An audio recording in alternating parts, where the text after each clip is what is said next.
Heather McDonald has got the juiciest scoop. When you're on the road, when you're on the go, Juicy Scoop is the show to know. She talks Hollywood tales, her real life Mr. Segment serial data and serial sister. You'll be addicted and addicted fast to the #1 tabloid real life podcast. Listen in, listen up. Woo woo. Heather McDonald, Juicy Scoop. Hello and welcome to Juicy Scoop. So many juicy, hot topics, breaking news, and then a fantastic interview I have for you all in one show. You're so lucky. Let's get into it. Breaking news. Karen Read. We've all were wondering who would play her. Well, according to Deadline, it's Elizabeth Banks in a limited series in which she's also an executive producer, will be playing the story of Karen Read and the trial and everything that went on. I think that's a great choice. It's someone I had not thought of, but she jumped on that, and I love that she's also an EP, so good for her. Also, sad news, a story I haven't really covered is the demise of the marriage and what is going on with Kelly Wolf, who is married to Scott Wolf, the actor. They've been married for a very long time. She became famous from being a reality star on The Real World.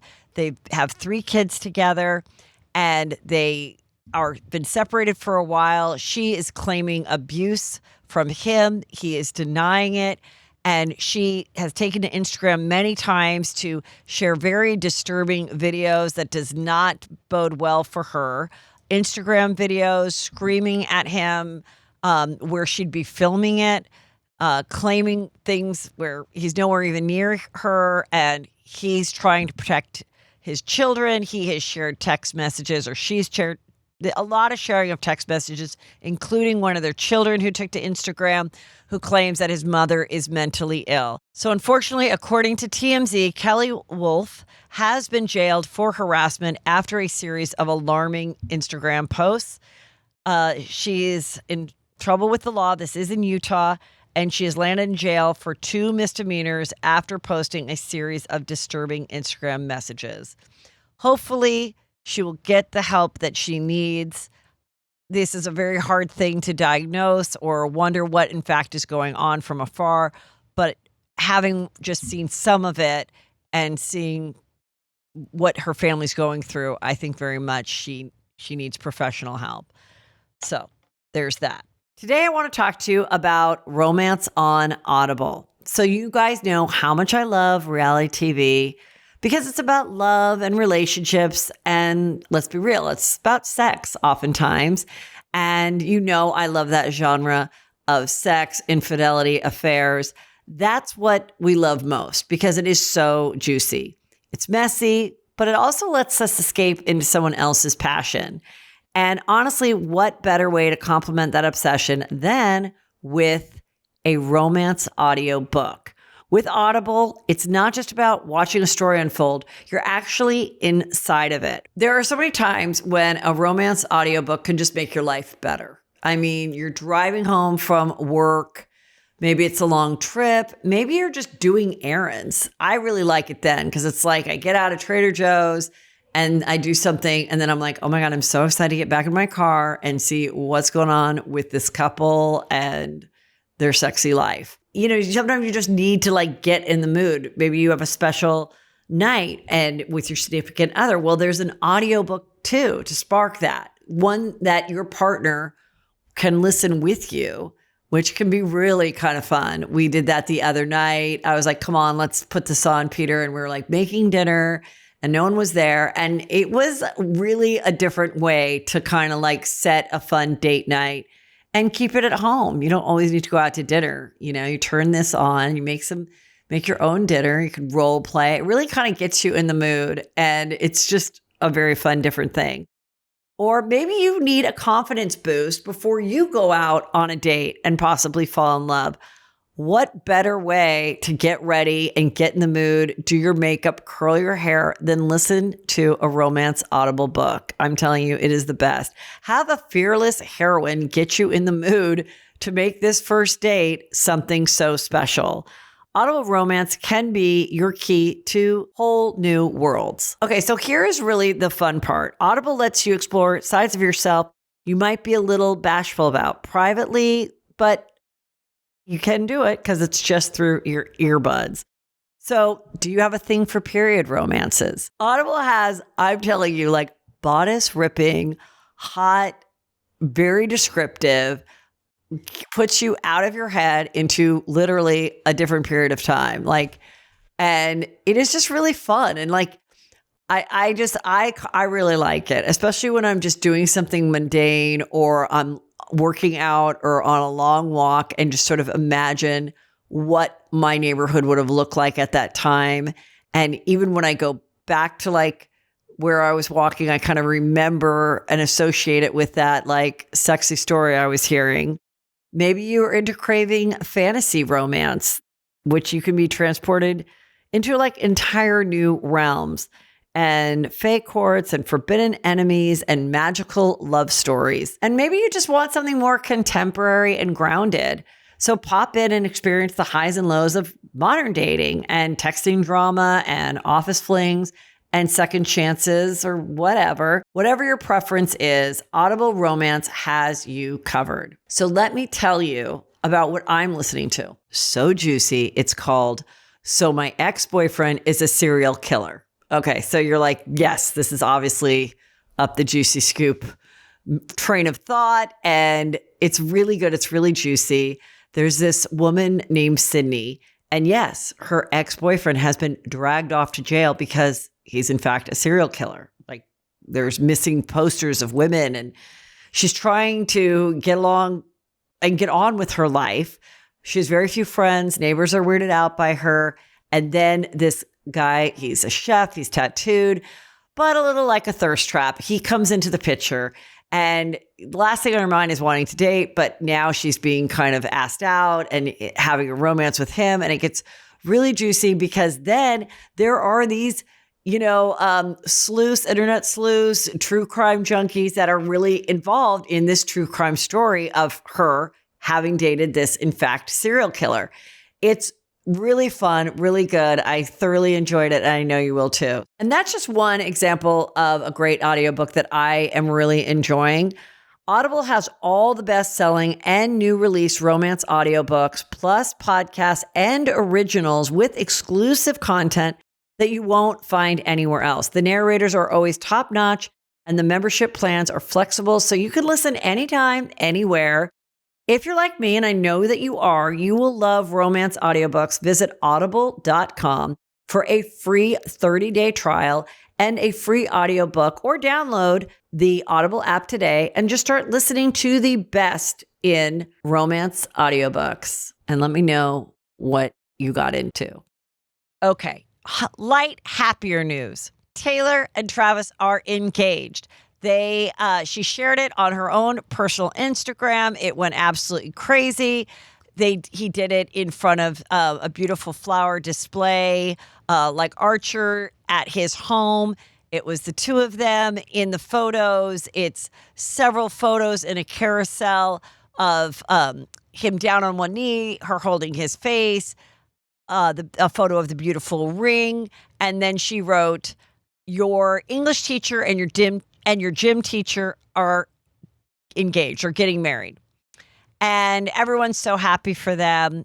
I just want to say, I predicted it. You're like, Heather, we know they were going to get married. Of course they were going to get married. I'm not saying that. I'm saying the kind of engagement they had. Last week, when I had Chris Frangiola on, we talked about when do we think they'll get married and how will they get married. We both played around the idea, would they do something public? And we both said, no, we don't think they would. And you're going to hear what I said right here. Do you think it'll ever happen in a showy way? Like on stage or anything? No. It'll happen like just like an average girl, like we did a thing. Yeah. He did a thing. Yeah. He did Let's good. Let's hope she's not that She's person. Pretty. Yeah, right. I don't think they're going to be doing anything public. I'm going to say this at the risk of sounding crazy, but I think they're both too classy for that. And I'm right. She basically did what every girl does. Goes to their Instagram, does a carousel of photos, and then writes something like, he did a thing. which basically she did. She probably thought, this is what I'm going to do as my caption.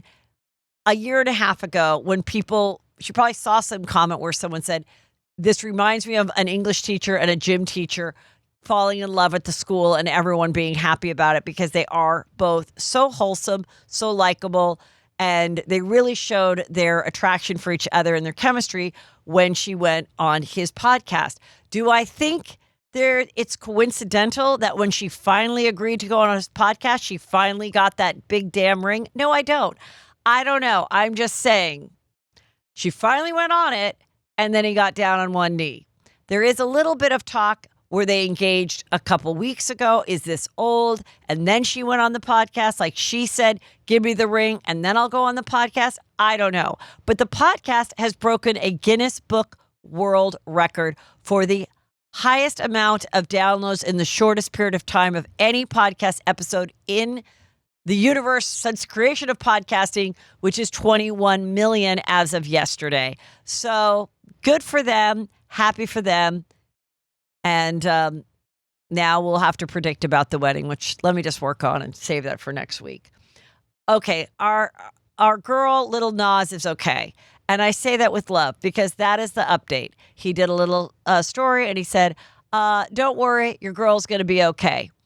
So maybe he'll partner up with the short white shoe boot company and make them all the rage because they're adorable. And so was his tidy whities. And I hope he's doing okay. And it was just a crazy night. Okay. Now I have to tell you, I think I have finally made it. I finally made it in Hollywood. It's taken so fucking long because a AI company, well, I'm not exactly sure what this company is. It's about children's toys, has stolen my voice without my permission. I have not gotten any money. And they're using my voice in an actual podcast. It starts out like a podcast interview but they put my voice to a woman that just looks a lot smarter than I am. And I'm going to show the photo of the woman here. I don't know if she's a real woman or if she's an AI woman, but several Juicy Scoopers sent it to me, and I do appreciate that. And I'm going to play it for you right now. What's your $1 million secret for women over 40? Everyone should stop using ChatGPT and Canva like children's toys. Here is how to use them right. So this is how I became the most dangerous person in the room. There you go. There you go. What do I do about this? I don't know. People. That's this world we live in. But just thank you. Exciting stuff. Blake and Justin Baldoni, the judge has unsealed the text exchange, and it bodes well, in my opinion, for Blake's case in saying that she believes that Justin Baldoni and his team and his PR people and the people that he hired that have these like social media companies were in fact building a smear campaign, because the text exchange, they could be argued both ways. If you believe that a smear campaign was really being built to turn the public against Blake Lively, then these, I do feel, are slightly compelling. It shows that people on his team that is on group chats with him this guy is like excited that there are negative articles being written, and then he claims to also be forwarding those negative articles about Blake to other news sources so that they then can regurgitate it and tell it and spread it. So it's kind of a hard thing to say, because I could see why people would do that. If all of a sudden I was in this and I saw that somebody wrote a great article about me and defending me while I was in like a social media battle, maybe I'd want to go share that to some people and be like, oh my God, look, they brought up a great point. We see this happen with housewives all the time. Everything comes back to housewives. We now know that all these housewives at Real Housewives of OC, not all of them, but Katie, and we also know other ones like Tamara in the past, and they have all shared articles about each other to each other so that someone else brings it up and it spreads. It becomes out there. It gets out there. The knowledge gets greater. They talk to bloggers and meme accounts and podcasters and says, hey, just so you know, this article, this video, this is there. You might want to share it because once you share it, then 10 other people will share it. And then 20 TikTok people will go, oh my God. So according to this, blah, blah, blah. Is that a smear campaign? This is all very gray between of how to look at this. But that's the latest. So we are going to be able to have access to those text messages. How does Blake Lively feel that her former best friend Taylor Swift is engaged? She's probably dying. It's probably very, very hard. Much like when Jill Zarin found out that Bethany Frankel was engaged to Jason Hoppy. Talk about a marriage that did not end well. But in that show, looking back on Real Housewives of New York, Jill was like, I can't believe I'm not here with my, best friend because we're on this like friendship break at the greatest time of her life. And I've been in that situation too, where I've been on a break with someone and then they have gotten engaged and it's awkward. And I have reached out and immediately said, I'm happy for you. But, they were very close. She was the godmother to one of Blake's children. But then Blake threw her into this whole thing and she doesn't want to be deposed. Will there be any songs about Blake Lively and a former friendship? Or is she just going to rise above it like she always has and act like, who? Blake Lively? I don't know her. I don't know. There has been a juicy article written by in The Sun about Jax Taylor. And in the reunion of The Valley, it was revealed by Danny that he believes allegedly that Jax was having sexual relationships with more than one person that worked at his bar, Jax. Well, The Sun interviewed some people. I don't know if they said their names, but some of these girls that said, yes, I dated him. He love bombed me. He made me feel like I was the only one. And he didn't want to use protection, but he always offered to go get plan B. I mean, now, is this girl telling the truth? I don't know. But it's from The Sun. It's not great. Allegedly, this is what was said and done. And it really makes me think that's really what's behind his partner and he breaking ties with each other. We wondered if why is he leaving Jax the restaurant? Did the contract expire? Was he really just wanting to stay away from an establishment that serves alcohol as his place of business? Was he looking to show no income so that he would be eligible for getting spousal support from Brittany? Or is it because of this sticky situation that he, you're not supposed to shit where you eat. That's basically what it means. Don't screw the people you're working with. You're the superior.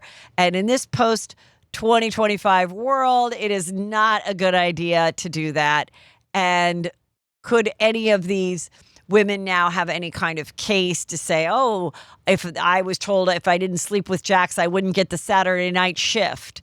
And I make so much money off of selling grandma's cheese mama or whatever that mama cheese ball or whatever that dip was that Brittany was selling. I don't know. Or are these girls just spilling the beans and nobody really cares? Anyway, also, allegedly he has been cut from BravoCon. I don't know if that's true, but I wouldn't be surprised. I would have been shocked if he had come. But things can change. It's just a few months away. But I'll be there November 14th at the MGM Grand doing my Juicy Scoop live. The tickets are going fast. Don't forget to get those at heathermcdonald.net because once they're gone, they're gone. Okay. Oh, my God. Denise Richards, most horrible divorce ever. She's got her lawyers involved, and she is begging the judge to step in and get Aaron and his family out of her home that she owns so that she can go in, get her belongings, get her pets, and take over the home that is hers. His family was living there for years. We saw her joke about it when they were happily together, or at least they looked like they were when they did their reality show. I don't know that reality show is getting a second season on E, but Denise Richards has gone to Instagram to express that she has been very appreciative of all the support as she goes through yet another horrific divorce. However, though, she seems to be getting along with her first husband, Charlie Sheen, now, and he's got a Netflix special coming out about his crazy life. But all of us have been very frustrated, and we feel that it's insane that he and his family are living in her residence and she does not have access to it. So we hope that his parents, though they are older, go on their way, and she's claiming that they have not been taking good care of the home and she is responsible for it. I'm going to take it back. I don't know that she owns it or if she's just the name on the lease and she needs them to get out so that she can get it ready and return it back to the rightful owner, or in fact she owns it. But the point is, she's divorcing this guy and she doesn't have access to this home in which her name is on the legal papers. So hopefully that'll work. Jussie Smollett, I watched that special, and it's a Netflix special that I don't think anybody really needs to watch. I'm sorry. I don't think it's. I mean, come on with this. Basically, what it was is, you know, the story of Jussie Smollett. Okay, he claims he went out at 2 a.m. in a polar vortex in the middle of winter in Chicago because he was hungry and he wanted a Subway sandwich. He was met by 2 masked men screaming MAGA stuff who put a noose around his neck, and he then wiped his wounds and went home and called the police. The police came. He kept the noose on his neck and he was still holding the Subway sandwich when they came, and he told his horrible tale of racism and homophobic crimes. Horrible, horrible, horrible. The world all believed him. I was on Wendy Williams talking about it, blah, blah, blah. Now he eventually got convicted of a crime of setting up a hoax because they found these 2 brothers that were extras on Empire, the show he's working on, and also one was his personal trainer. He also wrote him a check for $3,600, and according to them, he told them to go do this and do all these things, in which one of them said, I said, I'm not putting the rope around your neck. You put it around yourself, but I'll do whatever you tell me to do. Now he's saying, no, I always told the truth, and this is why. This is the truth. And it wasn't them. I gave them a check for $3,600 because I wanted a steroid that was illegal that he could get from his native country of Nigeria to lose belly fat. So, no, I never asked them to do this. Then at the end, these 2 women come in to save the day who said, this is why we don't believe this. We think the Chicago Police Department was so corrupt and has such a reputation of racism that they wanted to build up a great reputation. They found these brothers, realized there was a connection to Jussie Smollett, and told them, you guys go and say this story that he told you to do this and that you did this.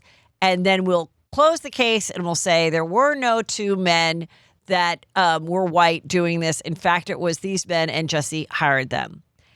And the evidence they have is that there's this old woman who lived in his building, Jussie's building, and she said, that night I did see a white man. I walked out to do my dog's business.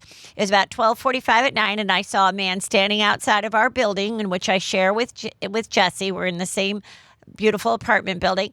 And I saw him there, and he was white, and he had a white rope sticking out of his backpack. So I saw him.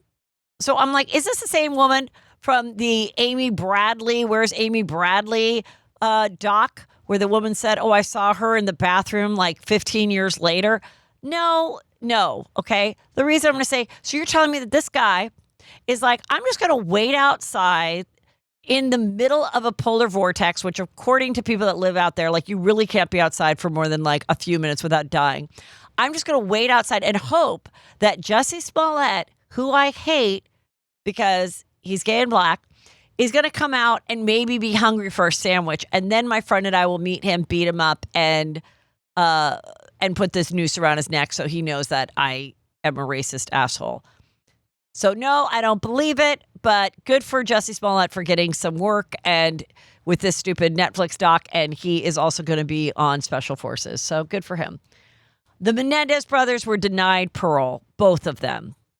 And it is, I think it's Eric's. I can't remember. It's Eric or Lyle's. I think it's Eric's stepdaughter. He's been married to his second wife for a very long time. I think it's his second wife. Anyway, they both have wives and multiple wives and cheated on the wives with people coming to visit them. I can't keep track of it all. But anyway, she's an adult and she's very, very angry. She finds it completely unfair. And it's my understanding this is it. I until the next parole, but it's not happening. And they were hoping that they would get out, but it doesn't look like it. And people are like, but they did such a great job. They've been in jail. They've been teaching people and they've had a perfect record and there's been no violence. Yeah, they're not violent. They're not violent. They weren't violent before they took shotguns to their parents' heads. And they haven't been violent after because they're doing, time in prison. Just because someone isn't getting in fights with other inmates doesn't mean that they don't deserve to spend the rest of their life in prison. That would be the argument. Yeah, their argument is they won't hurt anybody when they come out, and they were horrible victims of child abuse and sexual abuse, and therefore they had to do this violent crime and then go to Cheesecake Factory after and buy Rolexes and shop and lie about it. But whatever. Those are two arguments. Come out and yell at me in the comments. Also, and just like that, there's talk that it might go to another network. That they have the right to do that they could go to another network since HBO Max canceled it. And let's see where it goes. So now I'm going to talk about the Real Housewives of Miami because I have the latest, newest star of it, Stephanie. She has her own plane. And if you are not watching Real Housewives of Miami, like all of my interviews, I guarantee you will find this very interesting. She is a very unique character on these shows, and she talks about why she has chosen a child-free life by choice, how she came to that, how she met her husband. She clears up rumors. She explains the dynamic between she and the other women, and you will not be lost if you're not listening or watching the show. It's just a really interesting interview about a woman who's in with a much older man that she's married to and how that came about. And I found her really fascinating and funny and interesting. So here's my interview with Stephanie from the Real Housewives of Miami. I love Hungry Root because they take the stress out of mealtime by planning a full week of meals tailored to your taste. And it gets smarter with every order. With over 15,000 recipes to choose from each week, many ready in just 15 minutes or less, it's so easy to find options that fit your whole family's tastes and nutritional goals. I love it because when my daughter's around, we can do gluten-free. There's dairy-free. There's high protein, which I'm all about. You can focus on gut health. I mean, you really can get specific. And Hungry Root just really keeps you on track with your fitness and health goals. And there's a whole smart cart, which you get after you take their quiz, which really helps you build a weekly menu that fits your needs. So it's really like having a personal meal planner for you. I'm a poke bowl girl. I absolutely love their salmon poke bowl. It's so fresh. It's so easy. I'm full after I eat it, and I feel like I did good for my body. Take advantage of this exclusive offer. For a limited time, get 40% off your first box. Plus, get a free item in every box for life. Go to hungryroot.com/juicyscoop and use code JuicyScoop. That's hungryroot.com/juicyscoop, code JuicyScoop to get 40% off your first box and free item of your choice for life. hungryroot.com/juicyscoop, code JuicyScoop. Nutrafol is the #1 dermatologist recommended hair growth supplement brand trusted by over 1.5 million people. You can feel great about what you're putting in your body since Nutrafol hair growth supplements are backed by peer-reviewed studies and NSF content certified, the gold standard in third-party certification of supplements. My own experience has been, I've been taking it for a couple years now. I absolutely love it. I'm getting nutrients that come through my body and reflect in my head of hair, and as we get older with changes in our body as we age, hair is not what it might have been. And being someone that has always loved my hair and my thickness and my love, I knew I needed to add to get this hair going the way it used to be. And that is why I love Nutrafol. See thicker, stronger, faster growing hair with less shedding in just 3 to 6 months with Nutrafol. For a limited time, Nutrafol is offering our Juicy Scoop listeners $10 off your first month subscription and free shipping when you go to Nutrafol.com and enter the promo code Juicy Scoop. Find out why Nutrafol is the best-selling hair growth supplement brand at Nutrafol.com, spelled Nutrafol.com, promo code Juicy Scoop. That's Nutrafol.com, promo code Juicy Scoop. Hello and welcome to Juicy Scoop. I'm very excited to talk to the newest housewife that has us all talking from Real Housewives of Miami. It is Stephanie Shojaee. And let's just get into it. First of all, how are you enjoying being on a show, watching it back? You know, this is a big deal. You're on a top rated show and suddenly I'm sure people know who you are. How are you feeling about being recognized and all that in your life now? I mean, honestly, it sounds crazy to say, but I already joined the show with a following. So in Miami, I feel like I was already pretty known. I haven't really felt the craze yet from the show, or something that I feel like is significant. But it's nice. I feel like the recognition for the company has been really great. Yeah. So let's kind of get into, yes, I see, you already have almost 600,000 followers.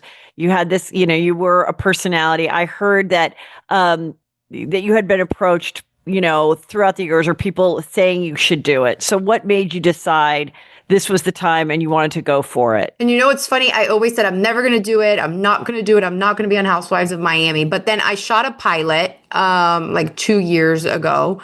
And I loved the act of having cameras in the office. And I was like, okay, I actually do great on TV. And unfortunately, it didn't get picked up. When the pilot came back with notes, they were like, we love Stephanie, but we need other cast mates to go click with her and be more on her vibe level. So we shot it again with a new cast. And unfortunately that didn't get picked up. But the review again was Stephanie has a very large personality and we want to make sure we find castmates that match it. So I was like, okay, I'm clearly made it through the second round of shooting pilots. I liked it. So if it's not going to get picked up because it's hard to find other castmates that are great, if the opportunity comes back and knocks, I might, consider it. It knocked again. And I was like, I think this is the right time. Let me just try it.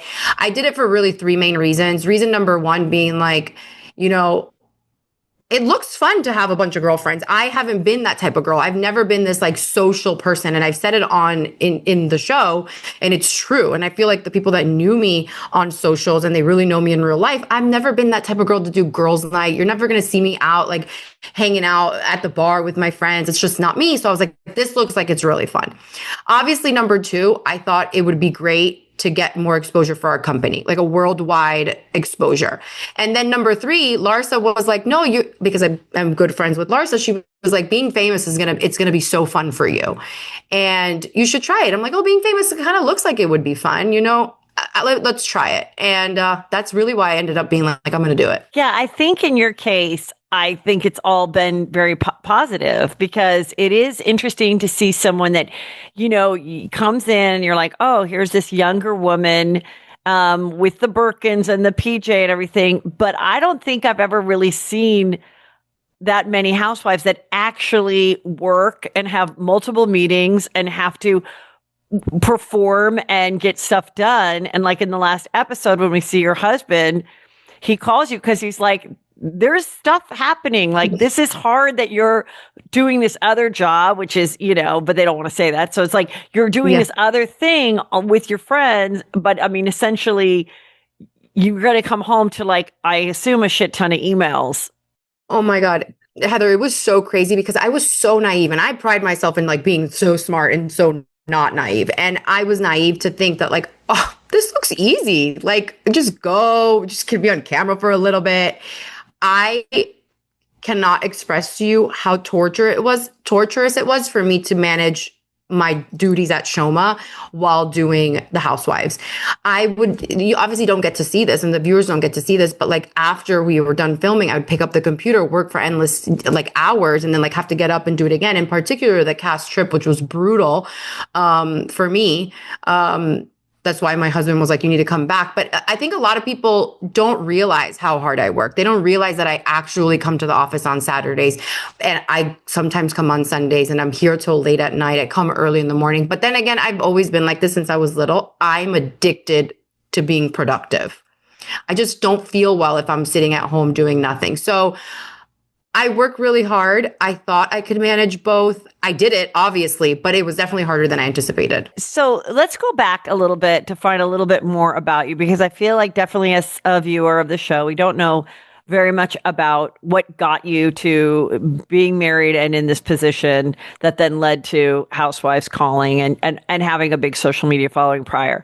So I love that you talked a little bit about it in the last episode, that your mom was like, yeah, you might have a stash, but you have to wait till you're 16. And while you're at it, let's get your nose done. And I do think that's really interesting when someone has a glow up and how that kind of affects their whole personality, because growing up, you were not the one, that is seen as, the most popular, most beautiful, whatever.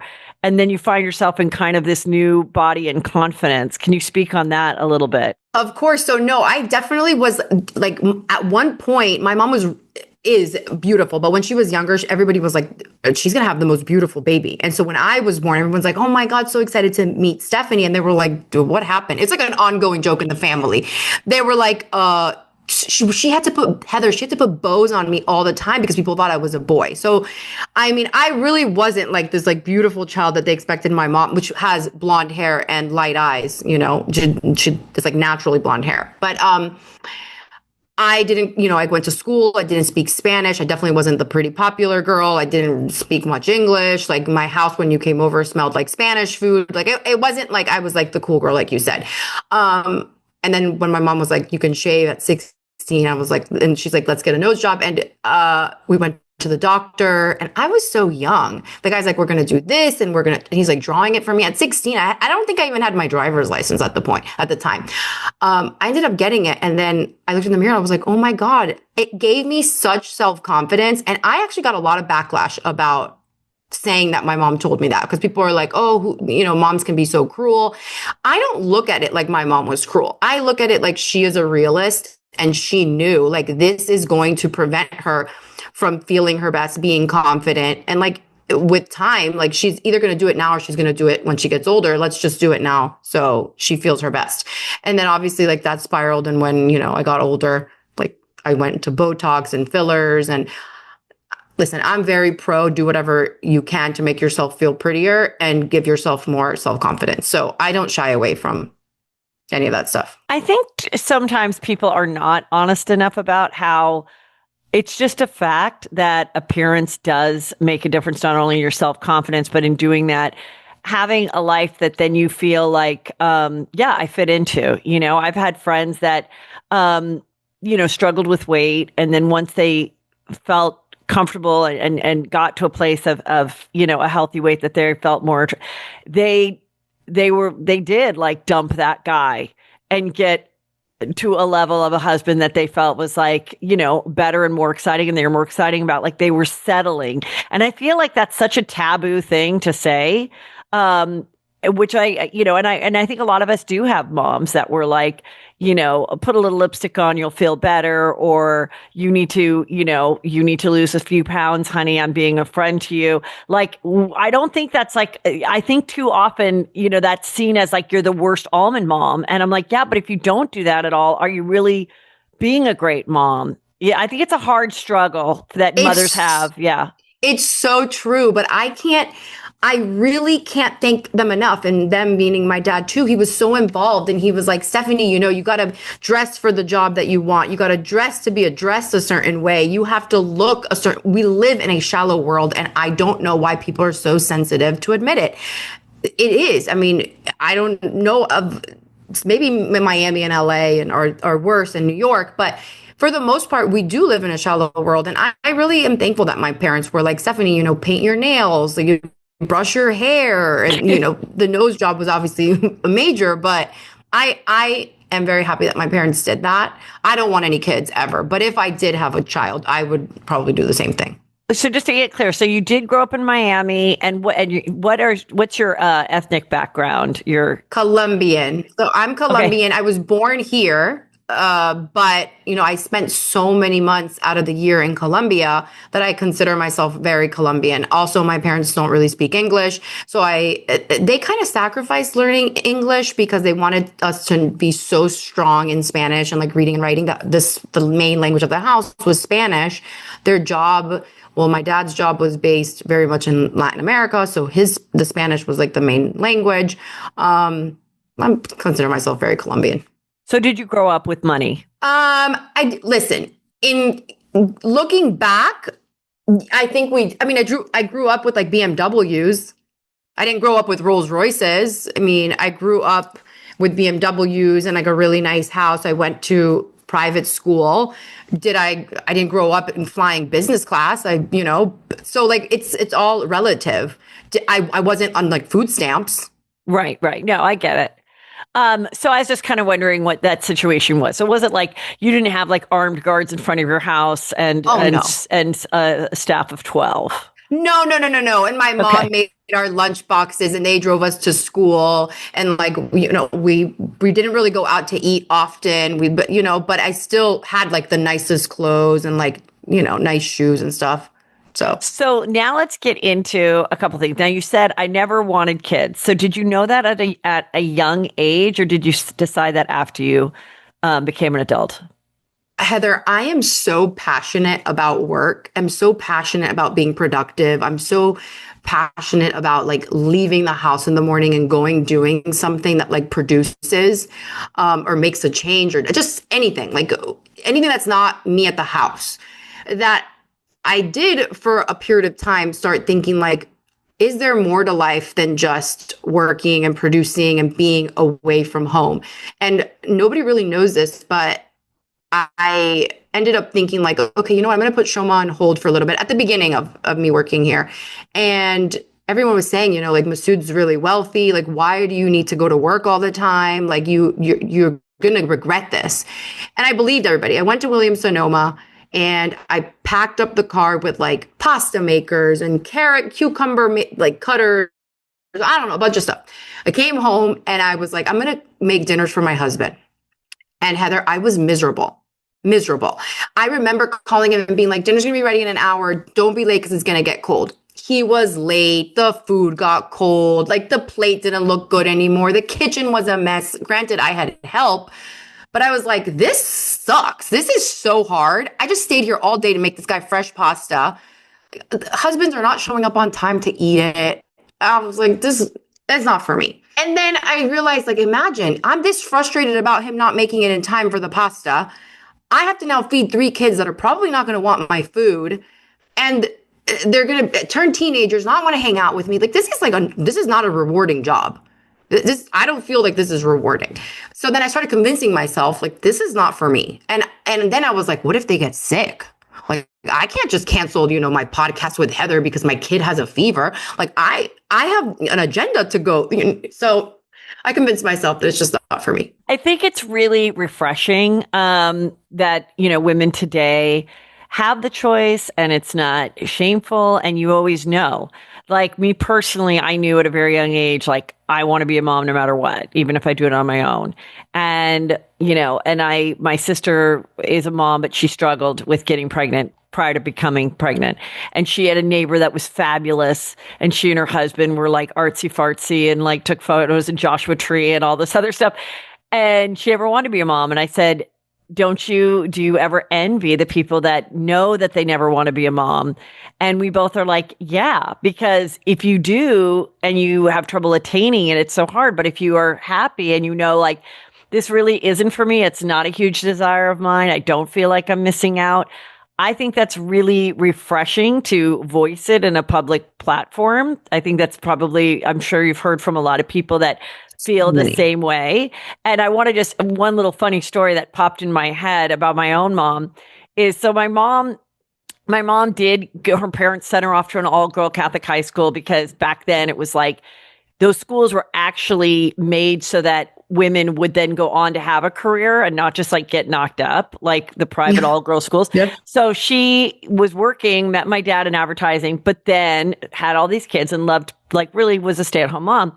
And she said, the reason I went into real estate after I was like 6 or 7 years old, after the 5 kids, is she said, one day I made gingerbread cookies for the 5 kids. And your dad came home and the house was a mess. And he was like, what did you do all day? And she said, I made gingerbread cookies. And he said, oh, can I have one? And she said, no, they're all eaten. And then she said, I realized I had nothing to show for my day. And of course, someone's going to listen to this and like, yeah, but it's the memories and blah, blah, blah. But it is kind of a funny thing of someone that wants to be productive and show whatever that might be. And that's what I think is great about women today is that, yes, you can be a stay-at-home mom. You can have these 10 or 20 years just doing that and feel so fulfilled. But for the woman that needs to feel like there's an actual productive result, whether it's a paycheck or a building that's being built or whatever, that should also be, equally respected. And I think, we as women need to support each other more and judge a lot less. I totally agree. And when I came out and said that I didn't want kids, so many people were like, oh my God, finally someone's going out there and saying it. But of course you get the ones that are like, oh, you're so shallow and you should have kids and stuff. And it's not my calling. And you know what? I'm glad that it's not my calling because I actually don't think I can probably have kids because my husband has kids. I've never used protection and I've never gotten pregnant. So clearly I don't think that I... Okay, so what happens if tomorrow? I mean, you're like, you never know. It's not going to happen because does he has a vasectomy or what? How do you know it could never happen? How do you? Because Heather, I am no spring chicken. I am going to be 41. If it hasn't happened too soon, you never know. And then you know what? And I think you would have a great attitude about it. I think you'd be like, I guess this is meant to be. I have all these resources and it would be amazing, So it's just like, I think you're really in a great position in your life. I do want to clear up some rumors of how you did meet your husband. I've heard different things that you were his ex-wife's assistant and then you met him. Like, what's the story of how you guys met, fell in love? Okay. I'm going to give you the timeline. Okay. I met my husband in 2013 at a Miami Heat game. Okay. I just need to know how. Are you at the bar or how are you talking to him? Okay. First, let me start off by saying I was never his ex-wife's assistant. I've never met the lady. Okay. I've never met the lady, period. To this day? No, this day we have never met. I actually encourage anybody that has any email of her and I communicating, if I was her assistant, to come out with the email or a photograph of her and I, because usually you would have photographs with your assistant. Anything that indicates that I worked for her or for Masood before I got together, it doesn't exist because I've never met her. So that's the main thing. I was at a Miami Heat game with one of my guy friends, and we were at the bar hanging out, and somebody that was with Masood walked up to me and was like, oh, Mr. Masood Shojaee would like to meet you. And I turned around and I was like, who's Masood Shojaee? And I'm like, I'm not going to walk over to a guy. The friend that I was with told me, he's a very big real estate developer. You're in real estate. You guys should meet and, potentially talk about business. I was like, that's nice, but I'm not walking over to him. So long story short, Masood ended up walking over to me. We briefly spoke. He asked me for my telephone number. I gave it to him. I told him, we can discuss if I can get some of your listings in real estate. He's like, oh, okay, sure. We'll talk about it over dinner. Heather, he called me the next day to plan a dinner. I had Googled him and I was like, it looks like he's married. And I'm not into this. So I told Masood via text, I'm sorry, but I need to cancel. I don't feel comfortable, going out with somebody that's older than me. My reputation is really important to me in South Florida, and I need to cancel this dinner. He was like, oh, okay. He tried again a month later, and like a month, 3 weeks, whatever. And I was like, I don't feel good. Like, I just made up an excuse, and we didn't end up going out. That was 2013, Heather. Fast forward to 2014, 1 year later, again, LA Lakers, Miami Heat. I really like to go to that particular game. Now we're in 2014. So. You've got some luck there. I am now there with my sister. I'm sitting in my seat and I get a text message. I look at my phone. It's Masood. And he was like, this is the last time I'm going to ask you. You've been ignoring me. I have, a story to tell. I'm separated. I'm not married. You need to get my story from me. I'm really interested in taking you out to dinner. We could talk business. We could talk whatever, but I'm trying to tell you, but you're not listening to me, that I've been separated for many years. So I call my mom and I'm like, there's this guy. And she's like, oh, I've heard of it. I've heard of him in like the news. I'm like, yeah, but he's saying he's separated. I don't know. She was like, just network for like business. You're in real estate. Now we're still in 2014. I accept to go out with him. We talk at dinner. We go to a very public restaurant here in Miami. So that indicated to me right away, like, if you're taking me to a really public place, you're not trying to hide me. It's not like you took me to some like little restaurant. We're in a very public restaurant. We had the best time and we spoke. And I was like, what's the deal? And he was like, you can ask anyone around in Miami. I am separated. I'm not divorced. We definitely don't sleep in the same bed. We sometimes live in different homes. I don't want to get divorced because I don't want to split the pie. And because, my kids, I didn't want them to have a stepdad. I wanted to be part of like a strong father figure for my kids. And I was like, okay, well, so then what are you looking for me? And he's like, well, I don't know. This is our first date. What do you mean? And I was like, oh, I mean, eventually, like, are you going to get a divorce? And he was like, I've been dating. I've been going out. It's very in the open. But I'm not going to split my pie in half unless I feel like it's somebody that's worth it. That was 2014. We continued to go out. And in 2015, the divorce was filed. And I knew right then that we were really serious. I knew that it was going to be a serious thing. So that was in now 2015, filed for divorce. The divorce took a really long time, as you can imagine, because it's a lengthy divorce and there was a lot to split down the middle. 2018, the divorce is finalized. That was in February of 2018, the divorce is finalized. In, what was it? Because I have the actual dates for you. February 2018, the divorce was finalized. April 2018, I decided to change my name. With Masood thought it was like, it's fine. Change your name because we're going to get married. I changed my name after they divorced. And then a year later, Wait, so you took his name before you were married? Yes. Oh, okay. Yes. I was already working in the company. People already knew, like, we were together. It was a matter of... And can you just go to the Social Security office and just change your name without like a marriage certificate? Yeah, I went with him. Of course, I went with him and we said, we're going to get married and she wants to change her last name. And, I really like the initials SS. He was already divorced. It was already finalized. Okay. So I changed my name and then we got married like 10 months later in the court. So you didn't have a big wedding? No, Heather, I didn't have a big wedding because we've established I don't have a lot of friends. I mean, it sounds horrible, but I didn't have like a lot of friends. Did you go to college? Yeah. But you didn't do like a sorority or anything like that? No. Oh, okay. No. I wasn't into it. As a matter of fact, I would come home like every weekend. It was FSU. I came home every weekend, like to be with my parents. I always hung out with my mom and my dad. Listen, I've never been a very social person. Okay. And, for the most part, I've always been an alpha female. Alpha females in general, they don't tend to be running in packs all the time. Mm-hmm. That's how I believe. They don't like need a bunch of group all around. But anyway, to answer your question, yes, I didn't have a lot of friends. The relationship was very much like people had opinions about it. Because what is the age difference? 24 years. Mm-hmm. So and did your parents have any concerns about? Oh, my being parents loved him because Masood, when you meet him, has the best, funniest personality ever.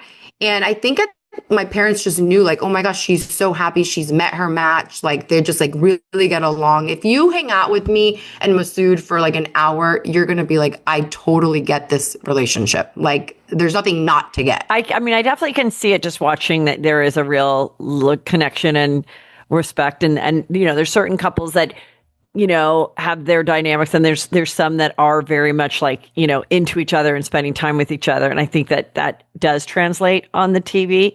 Was that one of the things that you said early on in dating is like, I don't want to have kids? Because I would think that would be a relief to someone that age that already has kids. They don't really, so many times the second wife says they don't want to have kids. And then they're like, if you don't give me a baby, I'm out. And now the guy is crippled walking around, Orlando, Florida in 110-degree heat with a baby. And he's like, this is not what I signed up for, So did you convey that early on in the relationship? So no, he had asked me if I wanted kids. I was like, I don't think so. But believe it or not, like 3-4 years into the relationship, he was like, I know that we discussed it, but if you want to have a baby, like I'm all here for it. And I was like, I don't know where this is coming from. Like, are you wanting one? And then we had a conversation and he was like, oh, it would be cute. And then I always joke with him. I'm like, I don't want to push a stroller and a wheelchair at the same time. Like, it's like, he gets my humor, Yeah. But to go back to the wedding thing, a lot of people had things to say.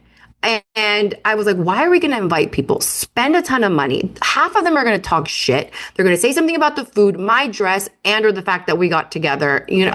Why? So what I chose was a month-long honeymoon in Dubai, the Maldives, and Thailand with my mom and my dad.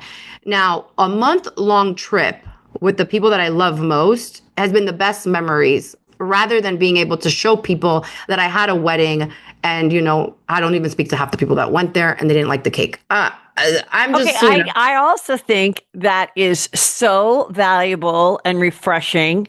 I've never really heard someone say that when they know they're in a relationship, and even if they had a big party, that there'd be a majority of people that would go in the bathroom and talk shit. And it's funny because when I got married, my husband had a child, and I've shared the story. It's a very juicy story. It's basically, he impregnated a woman the weekend before meeting me. So the baby, they were not in a relationship, and we've been married 25 years. She lives with us. She calls me mom. I raised her. It all worked out, but it's a very juicy, like, Lifetime movie story.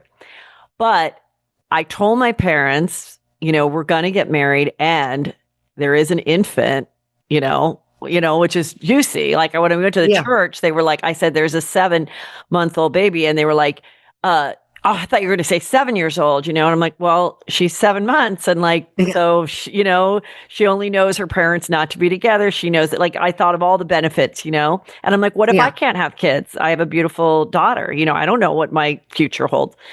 But I knew that if I let that out before the wedding, because we had a, traditional wedding, church, country club wedding, I knew there would be people in the bathroom. I literally said that. I go, I don't want people to know besides only one of my sisters knew and one best friend knew. I'm telling you, nobody else knew from my family. I said, I then when we get married and come back, I will then say, I'm so lucky I'm a stepmother, because I knew that people would judge it. I knew people would be like, you shouldn't get married, da, da, da, da. I knew they'd be talking shit in the bathroom. And that's just very interesting that you had the foresight to know and not kid yourself that these fake people would act like we love them and then get on the phone and talk shit. I think that's really very refreshing, actually. Which I think, it's so, and I saw your face when I said that I didn't have a lot of friends and did it, if I had friends in college and stuff, but I want to touch base on that because it's been really big on the show. It's been really big, and the Reddit threads and the people saying, no wonder she doesn't have friends. This is why she can't keep friends. I think that's what it is, Heather. I've been so avoidant of people judging and talking shit behind my back and not true friends and backstabbing and just not being happy for you or not understanding you. And I wanted to go home every weekend to be with my mom and dad. That was not really understood in school. Like, why do you have to, like, why? So I just avoid so much having to surround myself with negativity and gossip that I just you end up kind of being alone. I go 3 or 4 friends, and it's not that bad. And the way the world takes it, like, oh, no wonder she doesn't have friends. Twitter's full of she has no friends. And we can see why. I mean, really, I just like peaceful living. And if my peaceful living includes 3 people, then so be it. You know? I think that's great. And I will say, being in this world where I'm a comedian, I talk about the Housewives. I've always loved it. It's been a big part of Juicy Scoop. And when I've had my, friends that do what I do, there's been friendship breakups and stuff. And in small little, circles of whatever. Live It Up Super Greens is an all-natural blend of over 20 superfoods formulated with organic, vegetable, probiotics, digestive enzyme, and naturally derived ingredients. It's so easy, especially for busy moms getting back into the school mode. It's time that you take care of yourself. All you do is just 1 scoop a day, and you will find that you can promote gut health, support your immune system, and give you that feel-good energy that you really can count on. You just mix it in water, milk, or a smoothie. Make it a healthy habit you'll look forward to, and you'll never believe a green drink tastes so good. I absolutely love it. I've been using it for a couple weeks now, and I really feel I have a boost of energy. I feel like I'm getting the nutrients that I need. Sometimes when I don't have time to get all of the green salads and all that in the day because I'm running around, I know that I'm getting it through Live It Up. Live It Up is offering you 15% off your first order, including subscriptions with code JuicyScoop, plus shipping's always free. Head to letsliveitup.com/JuicyScoop and use code JuicyScoop for 15% off your first Super Greens order. These statements have not been evaluated by the FDA. This product is not intended to diagnose, treat, cure, or prevent any disease. Did you guys know that all chips and fries used to be cooked in tallow up until the 1990s when big corporations switched to cheap processed seed oils? Today's seed oils make up 20% of the average American's daily calories, and recent studies have linked seed oils to metabolic health issues and inflammation in the body. I'll be honest, I didn't really understand that. When I heard about seed oils, I didn't really get it until now. Let me tell you about Masa. Masa decided to do something about it. They created a tasty and delicious tortilla chip with just 3 ingredients and no seed oils: organic nixtamalized corn, sea salt, and 100% grass-fed beef tallow. These chips don't only avoid all of the bad stuff, they taste incredibly good. They're really tasty. I love a chip with a sandwich or a lunch or just a little snack when I just need something. Masa is crunchier, tastier, and sturdier than other chips, so it doesn't break in your guac, which is what I like. I'm going to have a chip. I want it with a good dip. Masa Chips is beloved by 10,000s of customers, and it has been endorsed by industry-leading health and nutrition experts. Ready to give Masa a try? Go to masachips.com/juicy and use code JUICY for 25% off your first order. That's Masa Chips, M-A-S-A, chips.com/juicy, and code JUICY for 25% off your first order. But when I thought it was fascinating how fans of mine or housewives or whatever are so intrigued by female friendship breakups and whose fault it was and what happened. And part of that is why Housewives is so successful, because it's kind of looking at these female friendships and, that these two are best friends, but could they be broken up? And do they break up because of the housewife media circle, or was it really something we saw on the show? So I do think it's really why we love the show, but I also think it's really interesting that you, at a young age, kind of recognize that about women, unfortunately. And that someone sees the young girl with the older guy and just wants to immediately think that the intentions are not true love. And, since a very young age, I saw it and I felt it. And I was just like, I don't want to compete. Like, I'm like, if they're like, Heather just got, I don't know, a huge gig, I'm going to be so happy for you.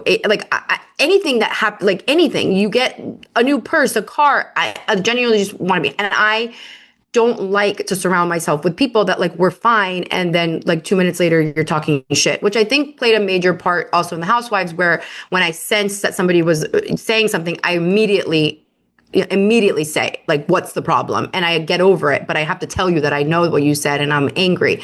I just like things to be like to your face, not to, behind your back. So yeah, so jumping to the show in episodes that have already aired. So you guys go to Spain and you do have the private jet, which is, ultimate luxury. And you're like, I can't bring everybody. I'm not going to bring everybody. So let's go kind of through how we're going to invite the people, which I thought was like totally fair. And I also thought Julia was very honest, where she's like, no, I'm not giving up a private jet to sit next to my friend. We're all friends. We see each other all the time. You're a grown woman. It's not like, it'd be one thing if you're like, hey, you can come on the jet, but your 3-year-old daughter can't. And then she leaves a 3-year-old child, or she brought her boys, and they went on the plane without her. Okay, that's a little something someone can maybe judge. Even then, I think a lot of women would be like, with a proper nanny, I'm okay with it. You'll be fine. I still think maybe not if they're little, but whatever. But yeah, this is an ultimate luxurious moment. Who would want to miss out on that? You don't get invited on a private jet many times in your life, even if you're at a level of, wealth and fame. So I thought you handled it really well. And then when we share that you even let them have like the bigger bed or whatever, I think that just shows that you're like, yeah, I get this all the time, but for you, it's an experience and I want to make it a nice experience.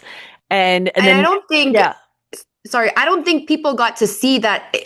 In reality, I gave them my bed and I gave Adriana the second bed, and I did not lay down really the rest of the flight. Like, I was catering to making sure that everybody was fine, and I went to sit on the seat. I'm really not as bad as some people like to make me out to be. It was fun, like picking who could go and who could not go, but it was still, playing checkers. I couldn't invite Lisa because she would, her and Larsa would yank each other's hair out. Right. Julia and Gertie, if I had invited Julia first, so I couldn't have invited Gertie. Like, there was some type, it had nothing to do with me not liking Lisa or me not liking Gertie. I love them all. As a matter of fact, we all became very close. It was just very strategic on like who could come. At the end of the day, the other thing people don't notice is that if you're on a commercial flight and a fight breaks out, the pilot has to do an emergency landing. If a fight breaks out on a private plane, the pilot still has to land. Like, he can't just continue on with the whole fight. So I needed to make sure that it was a safe, fine group that would get along for 7 hours. Yeah, I can see all that. That's amazing. Speaking of Larsa and Lisa, I really thought the storyline is funny and relatable that Lisa has continued to follow Marcus. And I do think it's weird. And I am on Larsa's side on this because I'm like, is his content that exciting? Like, why do you have to follow him? It seems so weird. I could see if you accidentally, like, even when like Adriana's like, I still follow Lenny. Like, yeah, she probably was like, I'm still funny following. Was that? She's like, I probably didn't. It's one thing just not to think about like, oh, now let me physically unfollow. Okay. But once it was revealed to Lisa, like, it really bothers me that you still talk to him and follow him, and like, why? You met him through me. Like, you guys should. And I totally agree that with Larsa, once they break up, once a couple breaks up, when she said, even if my grandma divorced my grandpa, I'd be like, sorry, grandpa, not going to follow you on Instagram anymore. Like, I totally agree with that. Quick question though, because this popped up and I forgot about it. We know that Larsa at one time was very close to Kim Kardashian and was seen on the show, and they're very close. And I heard her do an interview a while ago about there was something when they were going through the Kanye stuff. Kanye like called Larsa to like maybe bring her in to try to help a fight or whatever. After that, they broke up. But I wonder when did, if Larsa didn't stop following Kanye quick enough. You know what I mean? Like, what, maybe she learned from that and was the minute that happens, you cannot be a counselor to two. You know what I mean? That I have that I have no idea because I didn't know her at that time. And I never really asked her. But I can tell you that Larsa she really, and I hope, it stays like this forever, but she is one of the most loyal friends that I have met in in a short period of time. She is diehard, like loyal. Like she's not joking when she probably would unfollow her grandpa. Like that is just, she's really like that, like to a fault. And I feel like if somebody doesn't give that back to her, she like loses it. She loses it because she really gives you that loyalty. So she can't handle it if you don't give it back to her. You do not need to comment on this, but this is what I do think happened between she and Kim, which has happened to a lot of people in my life, is that Kim shared a lot about her marriage with Larsa and then was almost sort of embarrassed and then just kind of separated herself. And Larsa was that good friend that was on the phone with her all the time. And sometimes that happens when a couple breaks up.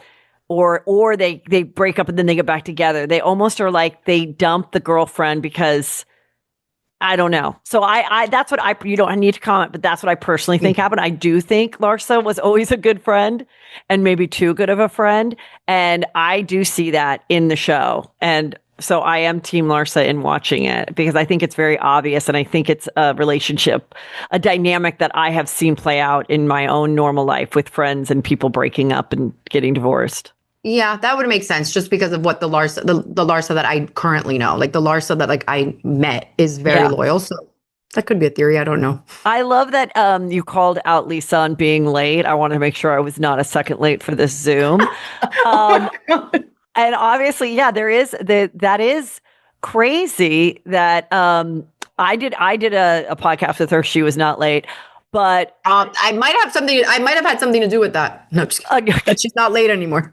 Yeah, and I think that is a very interesting. I think that's kind of a funny thing too, because I believe everybody in this world is either on time or early, always 15 minutes late, or like an hour late. Like, oh gosh. I don't know anybody that's like a 30 second late, a 30-minute late. It's always that, right? I have like a couple friends, like my sister and my best friend, they're always 15, always. So for I like have a 20 funny story years. about that. And then I had a friend that's no longer a friend that was hour and a half. And I was Is like, that why you're right. not friends with her anymore? Yeah, like it was just too fucking much. Like it's one thing to just calculate and know that if I say 5:45, my girl's showing up at 6. Now I know it. I don't try to hide it. I don't try to change her. But it's that really long late that just is so rude. Like, how are you not looking at the clock and panicking? Because as someone who's on time, I have a full panic, and I'm driving in LA and LA traffic. And that's why I'm always like 15 minutes early because you have to, So what were you going to say? You said you have a funny story. I have a funny story. So my husband and I, we really are like just yin yang, always get together, but we fight. So thank God I've helped fix him. But like he is Persian, and Persians for the most part are known for being like late. I mean, it's a stereotype. Heather, he was late for everything, and I would lose it in the car. My personality that you see is my real personality. I'm super snappy. I just like a chihuahua. I'll just start yapping away.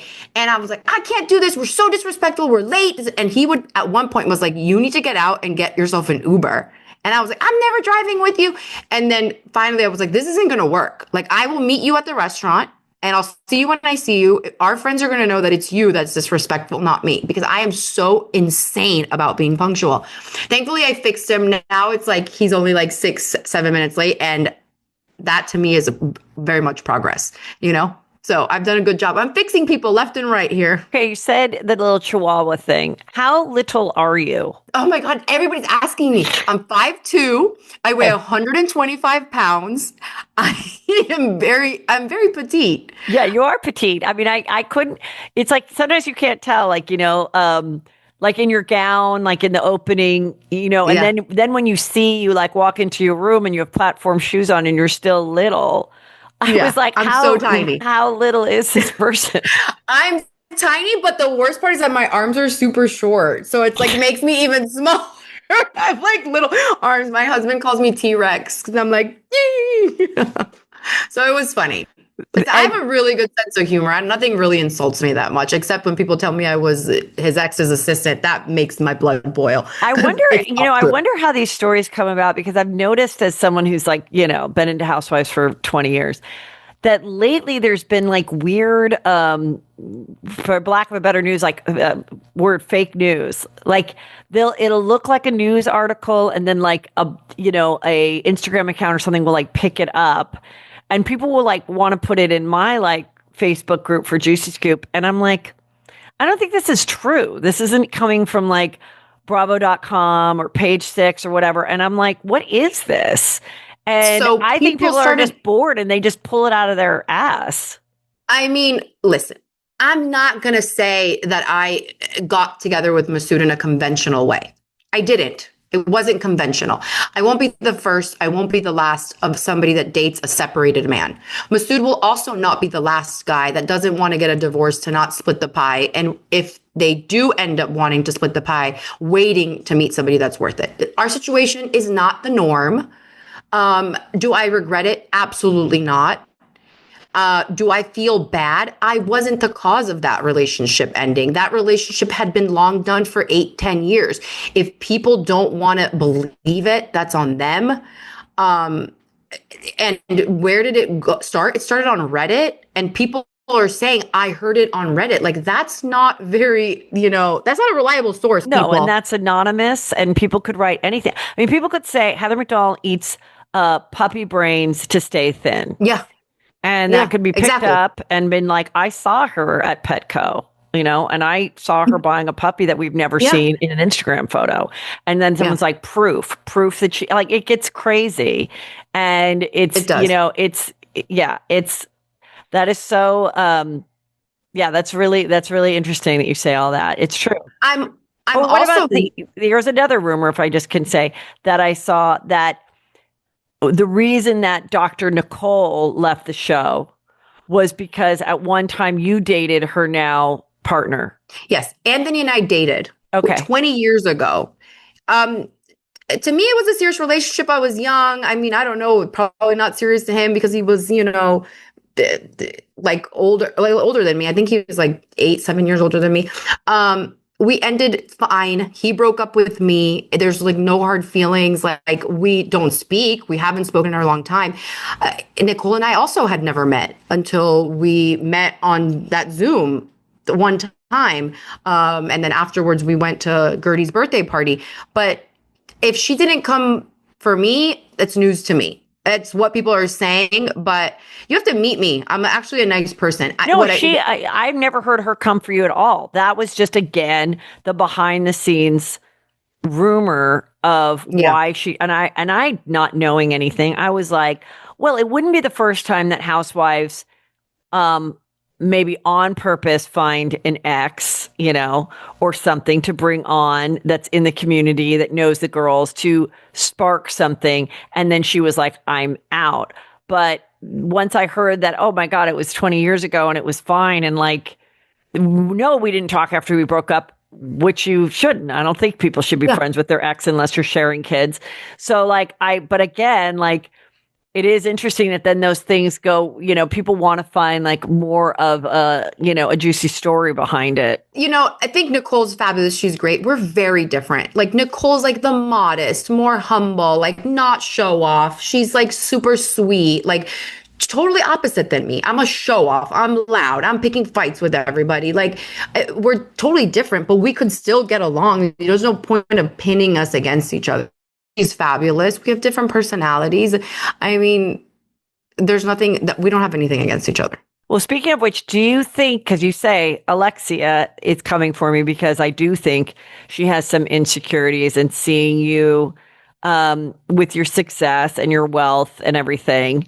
How do you feel about that now without revealing like any spoilers? But how did you conclude that that was the situation? So I wasn't saying that she was insecure about me being successful or what I have. I truly don't believe that that's the case. I was saying you're insecure based on the moment that she was unfortunately going through with Todd, that it was making her in general insecure. It had nothing to do with what I brought or didn't bring. And a lot of it had to do with a comment that she made that said, you wouldn't have joined this group if your marriage was great or something like that. And then we got into an argument. It aired. It was I missed outside that. of Gertie's thing, and or she said something along the lines, and then it triggered me because I was like, wait a minute. You could say anything you want to say about me, but you're never going to say anything about my marriage because my marriage is rock solid. Like, it's not like I'm pretending that it's rock solid and shit's going to hit the fan. Like, we have a solid relationship. So you saying that is you portraying your insecurities or your fears or what you're living onto me. And then I was like, but there's a lot of housewives that are very happily married that join the group of housewives. So it rubbed me and pissed me off, rubbed me the wrong way, because I was like, this statement's so out of line. That's where the insecurity came about.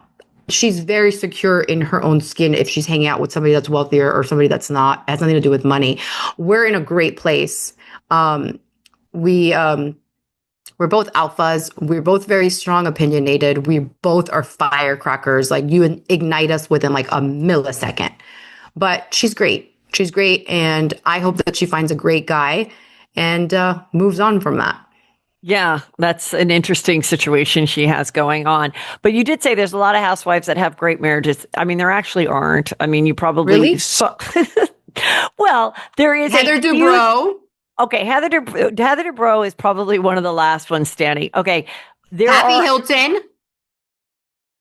Okay, Marisol Patton. Yeah, but she met her guy later in the show. She was single. I'm not saying it's going to happen for you. I do believe you have a great marriage, but I was curious. So I guess you didn't hear. But there is like what they would say almost like a Kardashian curse, a housewife curse, where many women, after they appear on the show throughout the last almost 20 years, end up getting divorced. If you look at like all the OC girls and the New Jersey girls and all these other things and New York. And so I just wondered if anybody in your world came to concern of, even if you have a rock solid marriage, it's hard to anticipate what the voices online and everything might do to chip away at what would normally be, a solid marriage. Add to that list Lisa Rinna, because she's still also married, but and yeah, that's true. And she left though. That's good. She left. Yeah. So there's definitely, I'm sure, more that I just don't know their names, but I don't know. And maybe I'm speaking out of line here because I haven't really been a fan of like all of the franchises, nor did I do my homework in watching them like religiously, or like I didn't really know so much. So maybe you're going to tell me I'm way out of line here, but I feel like my husband is very secure in his skin. He does not care if I'm shining brighter. It's not about money. There's no worry about the paycheck or if it's coming, if it doesn't. I'm not a breadwinner per se that makes a dent in this relationship. So he's so secure in himself. Like, he does not care. He's rock solid about like what people are saying. So I think that is a way that maybe would crumble a relationship. I always said, and I still say this to my friends, if you're truly an ambitious woman, you have two options. You either marry a supportive husband or you don't get married at all. That's it. And it's a supportive husband that is going to support your decisions through whatever it is and never feel inferior or like, doubt that you are making the right choice. So I feel that's how Masood and I are, but it does scare me because I'm like, wait, am I not seeing what everyone else is seeing? Or am I just that lucky that I have this amazing relationship? Or am I really just boarding the train of disaster? Well, I don't know. Now that you said that, and if I was to write a college paper on it now, I would want to highlight the marriages that have made it and see what those similarities are.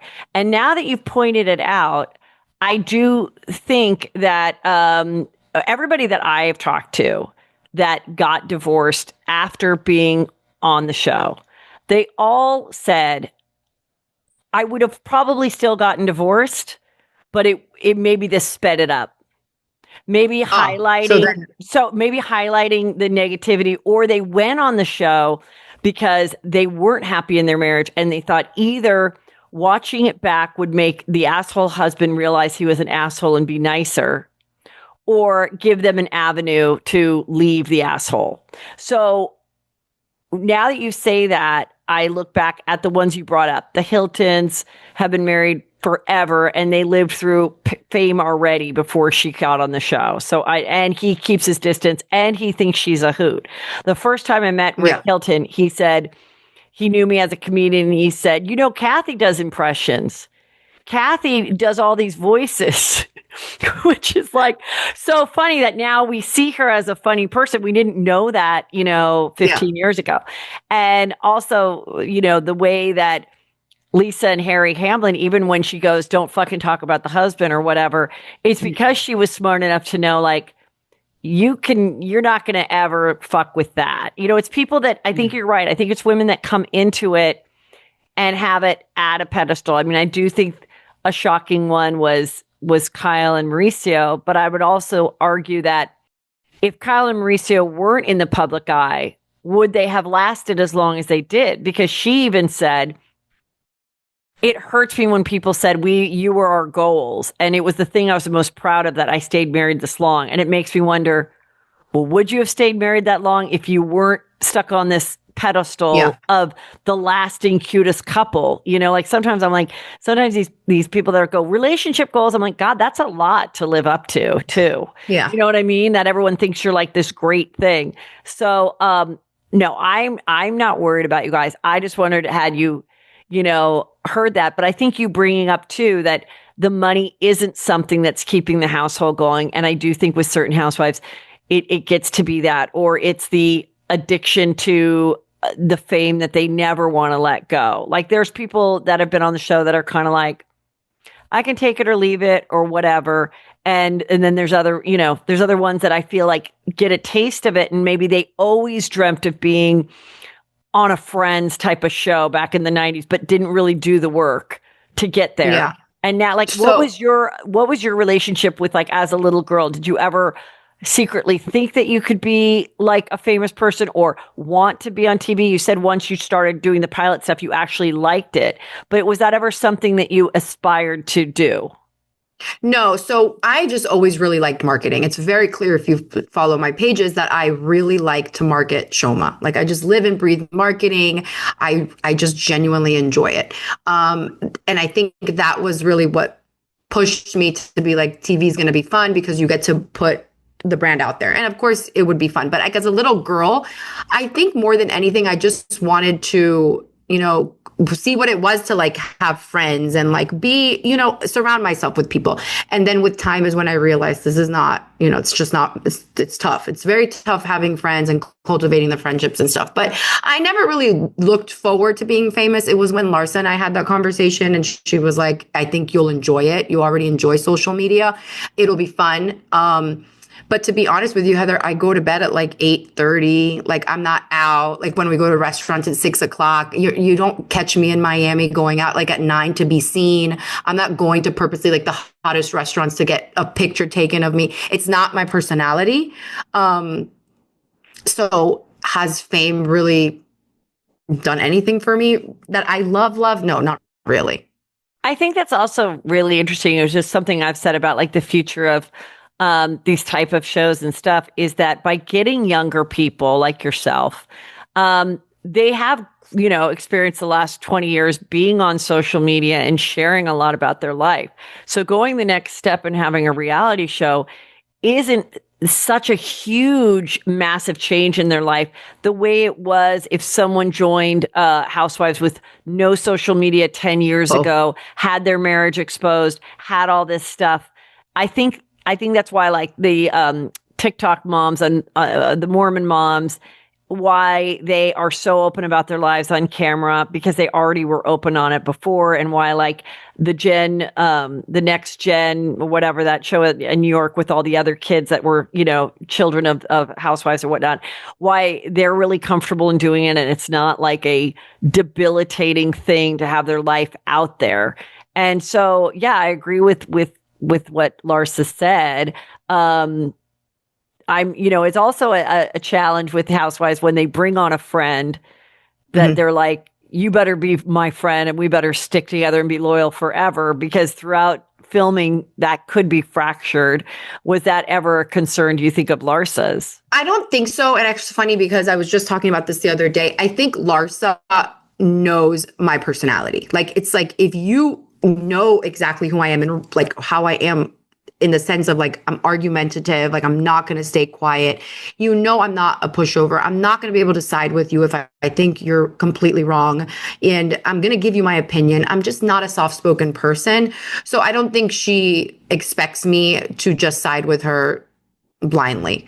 I mean, maybe I'm not going to throw her under the bus because that's horrible, but I'll definitely voice to her, like, I think you're wrong. And I also think that makes a strong relationship and a strong friendship if you're honest with your friend and she understands how I am and I understand how she is. I mean, she didn't take my side at something on the reunion, and it wasn't major, but you know, I hang out with her like every other day. I go to her house and stuff. So I think we're good. Yeah, I love it. Well, I thoroughly enjoyed getting to know you.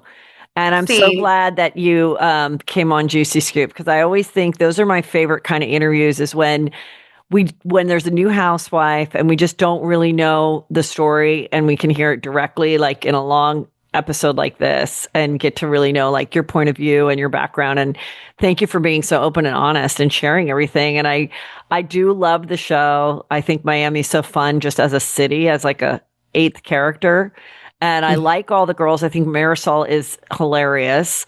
I think they're fun. I think they're all funny. I think Lisa's funny. I think Kiki is great. You know, the one thing I was going to say that I also appreciate you bringing up is that, you know, your estrangement from your sisters, and I have an estrangement with family members as well, siblings, and that I shared on this platform and on my Patreon. And I think it's something that people immediately think is like so weird and shocking unless you've lived it yourself. Yeah. Once you live it, and then you understand, like, it's wild, because like, it's not like we don't want to make up. I'm sure you want to fix it.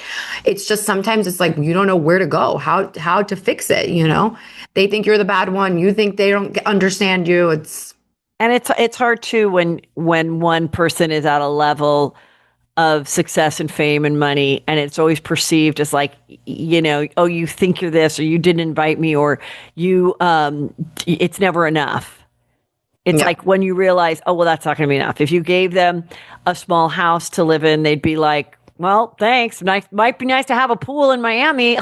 Yeah. You know, like whatever it is, you know, and I think a lot of people we even saw it a little bit with Kiki talking about her relatives in Haiti and how upset she was, and, you know, what a difficult situation that is. And I thought that was like a really unique thing that I've never seen talked about on TV. It's wild. Yeah. And so I do love the show for the different cultural aspect of it. And I think your show is like very unique to the other franchises. And so I hope that you stay on, and I hope that, you know, I think all the girls need to stay. Like, so many times at an end of a season, we're almost at the end of the season, people will be like, this person has to go. And I haven't really seen that. I think you guys are like a really...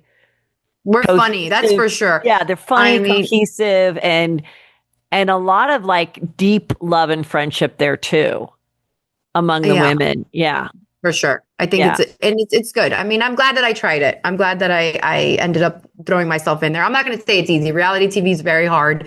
Not only is it time consuming, I'm a strong person, but you know, even if I had a social media following, now being picked up by the press just for whatever reason, like, it's like I posted something and then it ends up on like, you know, some article, and I'm like, wait, everything's misconstrued. Everything's just, that's been really tough on me. That's been really hard, but, the girls are great, and I think it was fun. Wait till you watch the reunion, though. The reunion, I don't even know. Like, at one point, I was like, I don't even know like what to do with myself right now. It was wild.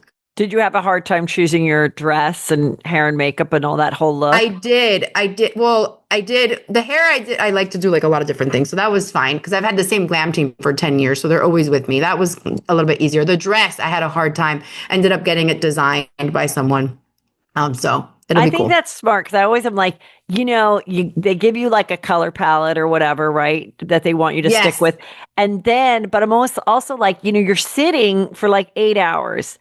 Mm-hmm. So there's always like certain dresses where I'm like, okay, this you got to if it was me, I'm like, I'd want to kind of camouflage any kind of tummy area, any kind of like squirt of fat coming like underneath the armpit. My short little arms. Yeah, but then like you want to show a leg and a great shoe, and I want to be somewhat comfortable. And I think so many times people don't do the whole sitting test before choosing. So I do think getting a dress made would probably be the smartest thing. So I'm excited to see the show. Well, tell everybody where they can follow you if they aren't already. The Steph Shojaee on Instagram and TikTok. So my initial, Steph, and then Shojaee. Yeah.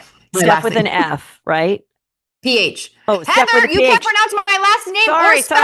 Sorry. I always, because I have two friends that one spells it with an F and one spells it with a PH. So I always forget. But so it's Steph, Steph, and then Shojaee, it's Shojaee on Instagram. But thank you so much for inviting me. And, I'm sure Derek will tell you and others that I am not one to take podcasts and a lot of interviews. I'm really exclusive about what I take, because I don't want just overshadowing one in another podcast. And so I'm very happy that it was yours. Thank you for inviting me. It was very fun. And I'm glad that, you get to know a little bit more about me and the world, because right now they're all judging from a couple minutes that they see on TV. Yeah. Well, I'm excited for the future and the reunion. And thanks again for taking the time out of your busy day. It was really fun to talk to you. It's fun. Thank you so much. Thanks. Bye. Bye.